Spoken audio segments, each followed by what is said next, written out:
Hello students, एक बार फिर हम आपके साथ हैं। देखिए आज की जो वीडियो है वो स्पेशली न्यूमेरिकल्स के लिए है।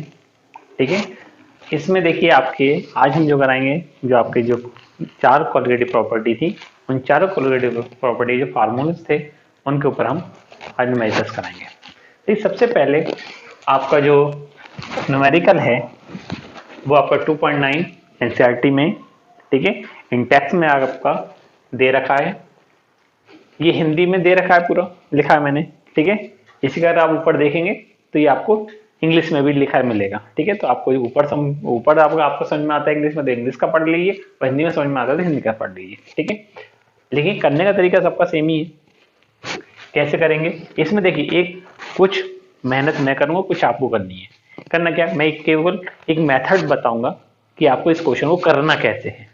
ठीक है, और बाकी जो कैलकुलेशन है, तो कैलकुलेशन मैं करूंगा तो फिर तो मैं सारे क्वेश्चन कर भी नहीं पाऊंगा, इसलिए टाइम ज्यादा लगेगा। इसलिए खाली मेथड में बताऊंगा कैसे करना है।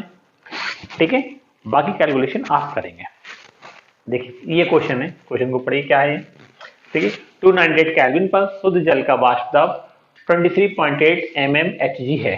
ठीक है, 850 ग्राम जल में 50 ग्राम यूरिया, ये यूरिया का फार्मूला NH2CO घोला जाता है।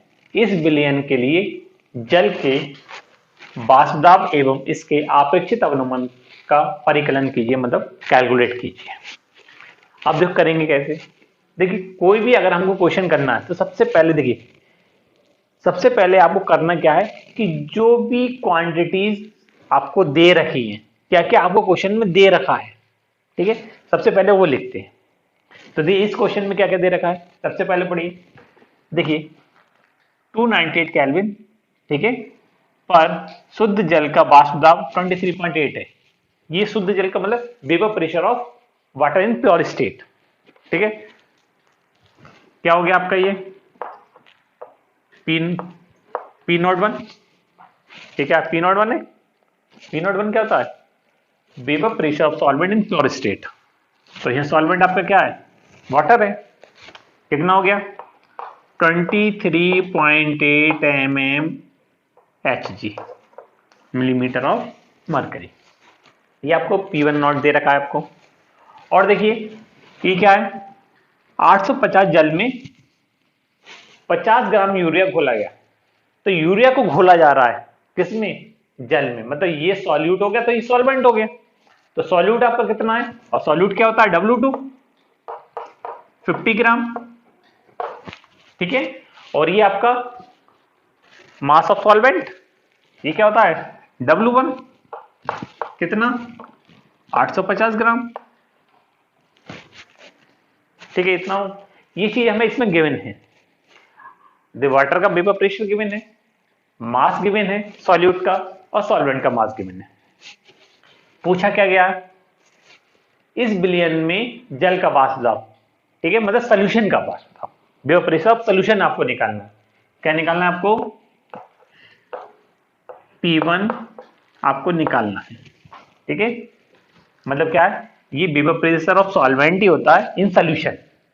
सोल्यूशन में सॉल्वेंट का वेपर प्रेशर, या आप सीधा ये भी कहते हैं वेपर प्रेशर ऑफ सॉल्यूशन, क्योंकि आपका जो सॉल्यूट है वो आपका क्या है, यूरिया है, जो कि नॉन वोलेटाइल है। तो जो भी वेपर प्रेशर होगा वो किसका होगा, सॉल्वेंट का ही होगा, सोल्यूशन के अंदर भी। एक आपको ये निकालना, और आपको क्या निकालना है, relative lowering of vapour pressure, वाष्प दाब का अपेक्षित अवनमन। ये दो चीजें आपको निकालनी है। हमारा फार्मूला क्या है, P naught one minus P1 upon P naught one equal to X2। Relative lowering of vapour pressure is equal to the mole fraction of solute. अब सॉल्यूट का मोल फ्रैक्शन क्या होगा, सॉल्यूट का मोल फ्रैक्शन क्या होगा, solute के mole upon total moles. अगर मान के हम ये चल रहे हैं कि डाइल्यूट सोल्यूशन है, तो उसके लिए हम क्या करें, होगा आपका N2 upon N1, N2 upon N1, और N2 यहाँ क्या है, मोल्स ऑफ सॉल्यूट। तो ये क्या हो जाएगा W2 अपॉन M2 और W1 अपॉन M1, N1 गया W1 अपॉन M1। ठीक है, तो इससे आपने एक फार्मूला और लिखा होगा इसकी जगह, देखिए इसको आप ऐसे भी लिख सकते हैं, ये आपका ऊपर क्या था W1, नीचे क्या था, सॉरी ये ऊपर W2, ये आपका M2, और जो आपका नीचे आपका M2 था वो ऊपर पहुंच जाएगा, ये आपका M1 हो गया और ये आपका W1 हो गया। ठीक है, ये फार्मूला आपका बनकर तैयार हो गया, ये आपको लिखा भी है, आप नोट्स में देख लेना आपने। अब इसमें केवल वैल्यू पुट करनी है। अब वैल्यू पुट करने के लिए आपका देखिए आपका क्या है, ये आपको यहाँ गिवन है, ये आपको कैलकुलेट करनी है, ये आपका यहाँ गिवन है, W2 ये दे रखा है, W1 ये दे रखा है, M1 और M2 नहीं है, तो M1 M2 क्या है, मोलर मास ऑफ सॉल्यूट, और सॉल्यूट क्या है आपका यूरिया, NH2CO NH2CO।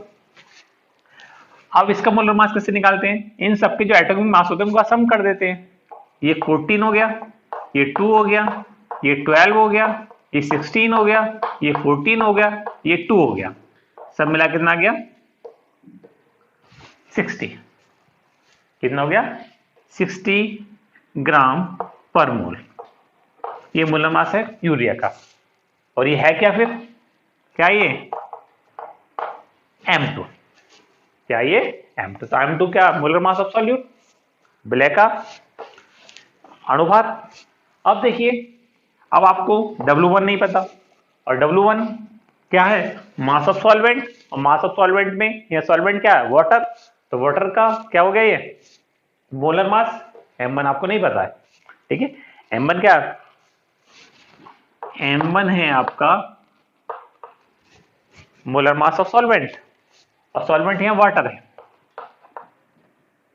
सॉल्वेंट क्या है यहाँ वाटर। कितना हो गया 2 + 16 कितना हो गया 80 ग्राम पर मोल। ठीक है, तो आपको सारी वैल्यूज मिल गई हैं।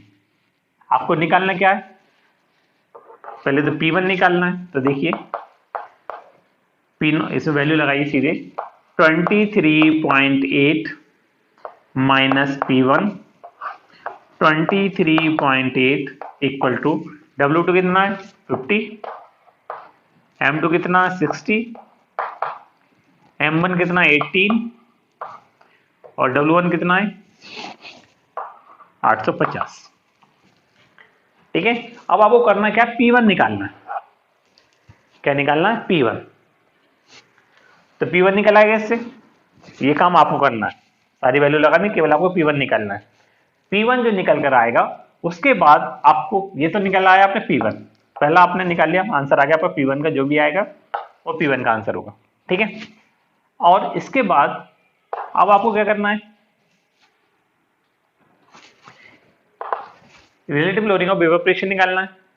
ये कैसे निकालेंगे, relative lowering of vapour pressure क्या होगा, कैसे निकालते हैं, ये क्या है, ये relative lowering of vapour pressure तो है, बस आपका अपेक्षित Norma P0 P1 not minus P1 upon P1 not.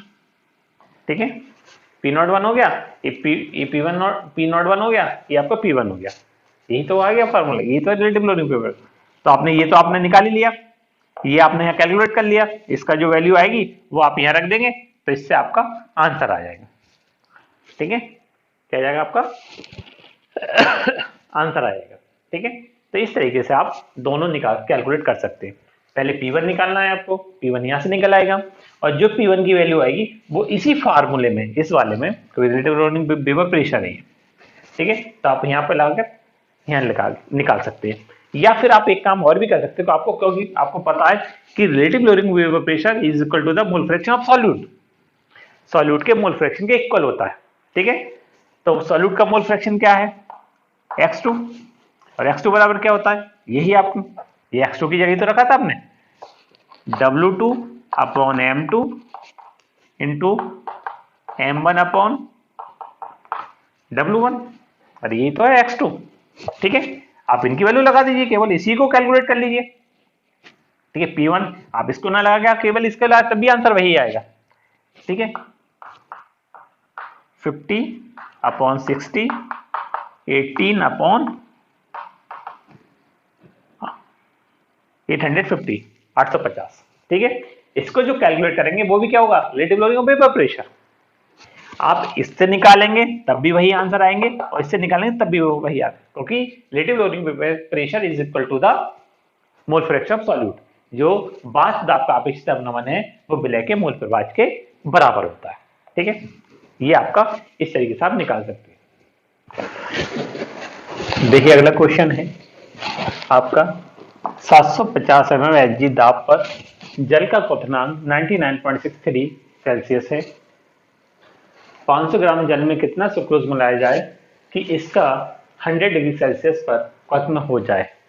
मतलब क्या है कि देखिए इस प्रेशर पर 750 mm Hg प्रेशर पर जो बॉइलिंग पॉइंट है वाटर का वो कितना है, 99.63 डिग्री सेल्सियस, ठीक है। अब देखिए इसमें 500 ग्राम जल में जो सॉल्वेंट का मास है, ठीक है, इसमें कितना हम सुक्रोज मिलाएं। सुक्रोज का यहाँ पे सॉल्वेंट है, सॉरी सॉल्यूट है, विलय है, ठीक है। ये विलय है, ये विलायक है, ठीक है। तो इस सॉल्वेंट में कितना सॉल्यूट मिलाएं सुक्रोज कि आपका जो सोल्यूशन का बॉइलिंग पॉइंट है वो कितना हो जाए, 100 डिग्री सेल्सियस। क्वेश्चन समझ में आ गया। अब इसमें देख करेंगे क्या, पहले मैंने बताया कि जो गिवन हो सबसे पहले वो लिख लो। आपको पता है कि क्या क्या गिवन है। एक तो ये किसका, वाटर का बॉइलिंग पॉइंट है। वाटर का बॉइलिंग पॉइंट को किससे रिप्रेजेंट करते हैं, सॉरी टीबी नॉट। किससे रिप्रेजेंट करते हैं, टीबी नॉट से। और देखिए ये कितना दे रखा है, 99.63 डिग्री सेल्सियस। और क्या गिवन है, ये सॉल्वेंट का मास है। सॉल्वेंट का मास को किससे रिप्रेजेंट करते हैं, W1 से। कितना है, 500 ग्राम। और क्या दे रखा है, ये सॉल्यूशन का दे रखा है बॉइलिंग टेम्परेचर। सॉल्यूशन का बॉइलिंग टेम्परेचर कितना, किससे रिप्रेजेंट करते हैं हम, टीवी से। कितना है, 100 डिग्री सेल्सियस। और आपको क्या निकालना है, निकालना क्या है, W2 मास ऑफ सॉल्यूट, कि कितना विलय, कितना सुक्रोज हम मिलाएं कि 100 डिग्री सेल्सियस पर विलयन जो है वो बॉयल होने लगे, ठीक है। अब देखिए आपका फॉर्मूला वही, सबसे पहले हम निकालेंगे यहां पर डेल्टा टीबी। डेल्टा टीबी क्या है, एलिवेशन बॉइलिंग पॉइंट, क्वथनांक का उन्नयन, ठीक है। अब डेल्टा टी बराबर क्या होता है, TB minus TB naught, TB minus TB naught. अब देखिए टीबी कितना है आपका 100, टीबी नॉट कितना है 99.63, कितना आ गया कि आपका 7 और 93 0.37 डिग्री सेल्सियस, ठीक है। ये क्या आपका आ गया एलिवेशन, कि पहले इतना था, सुक्रोज मिला दिया तब इतना हो गया, तो कितना चेंज आया 0.37 डिग्री सेल्सियस का। डेल्टा टी भी निकाल लिया। अब देखिए आपका फार्मूला क्या होता है, delta t b equal to k b into W2 into 1000। अब तो याद भी हो गया होगा ये फार्मूला, ठीक है। और नीचे क्या आता है, M2 इंटू W1, ठीक है। सब आपको पता है। W2 क्या है, mass of solute, molar mass of solute, mass of solvent. अब वैल्यू पुट करिए, यहां से हटाइए। डेल्टा टीवी की वैल्यू आप निकाली ली कितनी, 0.37, ठीक है। केवी जो होता है आपका, तो इस सोल्यूशन का मतलब आपका सॉल्वेंट क्या, वाटर के लिए केवी जो होता है वो 0.52 होता है। और यूनिट क्या बताई थी आपको, केल्विन किलोग्राम पर मोल, ठीक है, ये यूनिट होती है इसकी। तो ये आपका हो गया 0.52, W2 आपको निकालना है इंटू 1000 अपॉन M2। आप देखिए M2 किससे निकल, सुक्रोज है आपका। ये क्या, मोलर सॉल्यूट विलय का आणविक द्रव्यमान। ठीक है, ये कैसे निकालते हैं, आपको फार्मूला सुक्रोज का पता है, क्या होता है सुक्रोज का फार्मूला, C12H22O11। ये क्या, सुक्रोज, इस सुक्रोज का फार्मूला। अब इसका मोलर मास निकालना है। ठीक है, कितना होगा, 12×96, एक कार्बन का 12 होता है, सॉरी 6 144, एक कार्बन का 12 और 12 ही कार्बन है 144, इसका एक होता है 22 में 22, इसका होता है 16। ठीक है, 10 होते 16 है 160। ठीक है, और एक ज्यादा है 16 और जोड़ दीजिए, कितना हो गया 176। कितना हो गया 176। अब इन सबको अगर आप जोड़ देंगे तो कितना आ जाएगा 342। ठीक है, ग्राम पर मोल। ये आपने क्या निकाला, सुक्रोज का मोलर मास। ये क्या है आपका, क्या निकाला ये M2, क्या निकाला ये M2, ये M2 है आपका, इसके बराबर में लिख लीजिए M2। ये M2 आपने निकाल लिया।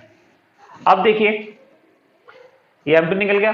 अब आपके पास M1 आपको दे ही रखा है, कितना है 500, तो M2 हो गया आपका 342 इंटू 500। सारी वैल्यूज आपने पुट कर दी हैं। अब आपको क्या निकालना है W2। ठीक है, इस फार्मूले से आप W2 निकाल लेंगे। ओके, अब W2 बराबर क्या होगा, अगर हम वैसे भी देखें, कैलकुलेट कर लीजिए आप, मैं थोड़ा आसान कर देता हूँ। 0.37 इंटू 342 इंटू 500, ठीक है, और 0.52 इंटू 1000। ठीक है, तो आप इस से आप क्या निकालेंगे W2, जो भी वैल्यू आएगी वो किस में आएगी, ग्राम में, और आपका आंसर आ जाएगा। ठीक है, इस तरीके से आप इस क्वेश्चन को कर लेंगे। चलिए अब इस क्वेश्चन को देखते हैं। इस क्वेश्चन में क्या है, देखिए एस्कॉर्बिक अम्ल मतलब विटामिन सी, जिसका फार्मूला है आपका C6H8O6 के उस द्रव्यमान का परिकलन कीजिए, मतलब कैलकुलेट कीजिए, जिसे 75 ग्राम एसिटिक अम्ल में घोलने पर उसके हिमांक में 1.5 की कमी हो जाए। ठीक है, देखिए यही क्वेश्चन इंग्लिश में देखिए ऊपर लिखा है, क्वेश्चन नंबर है 2.11। ठीक है, ये आपके एनसीईआरटी का ही क्वेश्चन है। अब देखिए इसको कैसे करेंगे, आपको देखिए इसमें पहले तो पहचानिए सॉल्यूट कौन सा, सॉल्वेंट कौन सा है। देखिए एस्कॉर्बिक अम्ल को किसमें घोला गया है, एसिटिक अम्ल में। तो एस्कॉर्बिक अम्ल जो है वो जो विटामिन सी है वो सॉल्यूट है, विलय है, और जो आपका एसिटिक अम्ल है वो आपका सॉल्वेंट है। तो आपका सॉल्यूट ये आपको निकालना है। ठीक है, कि कितना द्रव्यमान घोला गया है उसका आपको परिकलन मतलब कैलकुलेट करना है। W2 निकालना है, मास ऑफ सॉल्यूट निकालना है आपको। W1 आपको दे रखा है 75 ग्राम, क्योंकि क्या मास ऑफ सॉल्वेंट ब्लैक का भार। ठीक है, एसिटिक अम्ल यहाँ क्या है, ब्लैक है, तो एसिटिक अम्ल में विटामिन सी को घोला गया है। अब देखिए ये क्या है, हिमांक में 1.5 की कमी आ रही है, तो ये क्या हो गया, हिमांक का बनोमन डेल्टा TF 1.5, कितना है 1.5। अब आपको देखिए क्या क्या और इसमें दे रखा है, देखिए फार्मूला दे रखा है, तो इससे इसका मोलर मास भी निकाल लेंगे। W2 क्या होगा, W2 कैसे निकालेंगे, फार्मूला क्या है C6H8O6। ठीक है, C6H8O6, देखिए कार्बन कितनी है 6 और एक कार्बन का एटॉमिक मास 12 12 12 12 छंग 72 8 16 छंग 96। अगर इन सबको हम जोड़ दें तो देखिए कितना आएगा 8 और 6 14 14 और 2 16 10 और 7 17 कितना गया 176 क्या ग्राम पर मोल। ठीक है ये क्या आ गया आपका M2। ठीक है विटामिन सी का मोलर मास। अब देखिए किसमें बोला गया एसिटिक अम्ल में। आपका फार्मूला क्या होता है डेल्टा TF इक्वल टू क्या होगा KF W2 1000 M2 into W1। आपको देखिए लगभग सभी चीज दे रखी है। डेल्टा TF आपको दे रखा है कितना 1.5। KF आपको यहां दे रखा है क्वेश्चन में दे रखा है 3.9। W2 आपको निकालना है into 1000 upon M2 molar mass अभी आपने निकाली है कितना 176 इंटू W1 कितना है कितने में बोला है इसको 75 ग्राम। बस इससे आप क्या निकालेंगे W2। इसको थोड़ा और आसान कर देता हूं कैलकुलेशन के लिए। W2 बराबर क्या होगा देखिए इन सबकी मल्टीप्लाई कर दीजिए 1.5 इंटू 176 इंटू 75 अपॉन ये हो जाएगा आपका 3.9 इंटू 1000। इसको आप सॉल्व कर लीजिए आंसर किस में आएगा ग्राम में। ठीक है आपका आंसर आ जाएगा। तो इस क्वेश्चन में कुछ नहीं है बस आपको देखिए सबसे पहले क्या है जो आपको गिवन है वो लिख लीजिए। उससे आपको ये पता है क्या क्या आपको गिवन है और क्या क्या नहीं है और कौन कौन सी फॉर्मेशन इसमें हिडन है कुछ हिडन भी होती है। जैसे आपको पता है कि इसमें मोलर मास नहीं दे रखा है तो मोलर मास आपको फार्मूला तो दे रखा है मोलर मास के लिए तो आप फार्मूले से मोलर मास निकाल लेंगे। ठीक है तो इस तरीके से आप सारी वैल्यूज आप पहले लिख लेते हैं कि जो जो गिवन है फिर उसके अकॉर्डिंग फार्मूला लगाइए और फिर उसको पुट कर दिया कैलकुलेट कर लीजिए। ठीक है तो एक क्वेश्चन आपका ये हो गया। ठीक है अब देखिए इसके बाद देखिए अगला क्वेश्चन है आपका 1,85,000 मोलर द्रव्यमान वाले एक बहुलक के 1 ग्राम को 37 डिग्री सेल्सियस पर 450 ml जल में घोलने से उत्पन्न बिलियन के परमाणु दाब का पास्कल में परिकलन कीजिए। ठीक है आपको जो ऑस्मोटिक प्रेशर निकालना है वो किसमें निकालना है पास्कल में। तो देखिए हमें क्या क्या गिवन है सबसे पहले चीज हम वही देखेंगे। तो देखिए किसमें घोला गया जल में किसको बहुलक को। बहुलक मतलब पॉलीमर है क्या सॉल्यूट जल है क्या सॉल्वेंट। ठीक है तो इस W है W क्या है मास ऑफ सॉल्यूट कितना दे रखा है 1 ग्राम। यह है वॉल्यूम आयतन किसका जल का। ठीक है तो आपका V हो जाएगा आपका क्या 450 ml क्या हो जाएगा 450 ml। अब देखिए अब करना क्या है आपको ये मोलर मास दे रखा है आपको M इसका बहुलक का कितना 1,85,000। ठीक है और मोलर द्रव्यमान है तो क्या होता है ग्राम पर मोल। अब देखिए निकालना क्या है आपको ऑस्मोटिक प्रेशर। फार्मूला आपने देखिए फार्मूले का था पाई इक्वल टू CRT। ठीक है फिर इसको मैनिपुलेट किया था आपने पाई इक्वल टू C क्या कंसंट्रेशन मोलर कंसंट्रेशन मोलरिटी और मोलरिटी बराबर क्या था ये क्या होगा मोल्स। ठीक है RT अपॉन V एक ही फार्मूला आया था आपका। ठीक है number of moles of solute present 1 litre of solution. Is called molarity. तो इसकी ये किसकी जगह आएगा, सी की जगह। अब आपको देखिए क्या क्या गिवन है। W 1 ग्राम 1,85,000 m दे रखा है। R की वैल्यू, ये क्या गैस कांस्टेंट कितनी होती है, 0.082, ठीक है। अब देखिए इसमें T कितना है, टेम्परेचर कितना दे रखा है, टेम्परेचर दे रखा है आपका T = 37 डिग्री सेल्सियस, ठीक है। क्योंकि इस फार्मूले में जो टेम्परेचर होता है वो किस में होता है, केल्विन में।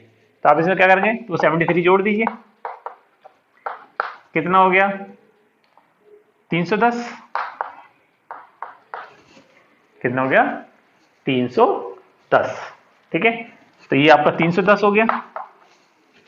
अब वॉल्यूम आपका कितना दे रखा है, 450 ml, ये ml में, और यहाँ वॉल्यूम किस में लगता है, लीटर में, पर लीटर निकालते हैं। तो ये हो जाएगा आपका 0.45 लीटर। अगर इसको हम 1000 से डिवाइड कर दें, 450 1000 से डिवाइड कर देंगे तो किस में बदल जाएगा, लीटर में। तो क्या आ जाएगा आपका 0.45 लीटर। ये हो जाएगा 0.45 लीटर। बस अब आपको करना क्या है, पाई निकालना है, कैलकुलेट कर लीजिए। लेकिन इसमें जो पाई जो आएगा वो बाहर में आएगा, किस में आएगा, बाहर में आएगा, ठीक है, एटीएम में आएगा। तो जो एटीएम में आएगा, तो आपको पता है 1 ATM या 1 बार इक्वल टू 10⁵ पास्कल, ठीक है। तो जो भी आंसर आए आपको करना क्या है, ठीक है, जो भी आंसर आएगा उस आंसर को किससे मल्टीप्लाई कर देंगे, 10⁵ से। तो आंसर किस में आएगा, पास्कल में, ठीक है। जो भी आंसर आएगा वो आप यहाँ लिख देंगे, ठीक है, जो भी आंसर आएगा वो यहाँ लिख देंगे, तो किस में बदल जाएगा, ये पास्कल में। तो इससे जो भी आंसर आए वो आप यहाँ लिख देंगे। तो 10⁵ से हमने मल्टीप्लाई करके एक एटीएम है 1 बार इक्वल टू होता है 10⁵ पास्कल। तो ये आंसर आपका पास्कल में आ जाएगा। तो ये भी आपका क्वेश्चन हो गया, ठीक है। तो इस तरीके और भी क्वेश्चन है वो भी करना आप लोग, ठीक है। देखिए अब इनमें मैंने चारों टाइप के आपके क्वेश्चन करा दिए। पहला आपका बासदाब का अपेक्षित अपनमन, उसका हो गया। दूसरा क्वथनांक का उन्नयन। तीसरा आपका हिमांक का अपनमन। और चौथा आपका ऑस्मोटिक प्रेशर मतलब पराश्रय दाब। तीनों के देखिए मैंने एक आपको किस तरीके से हम इन फार्मूलों को अप्लाई करते हैं, किस तरीके से हम उनका यूज करते हैं, ठीक है, वो मैंने आपको बता दिया। इस तरीके की बहुत सारी क्वेश्चन आपके एनसीईआरटी में या जो अदर बुक्स हैं उसमें हैं। तो इससे इन फार्मूलों पर जितने भी रिलेटेड क्वेश्चन हैं या न्यूमेरिकल्स हैं वो आप करिए। अगर कहीं भी कोई प्रॉब्लम आती है तो आप मुझसे पूछ सकते हैं, ठीक है। आज के लिए इतना ही, ठीक है, ओके।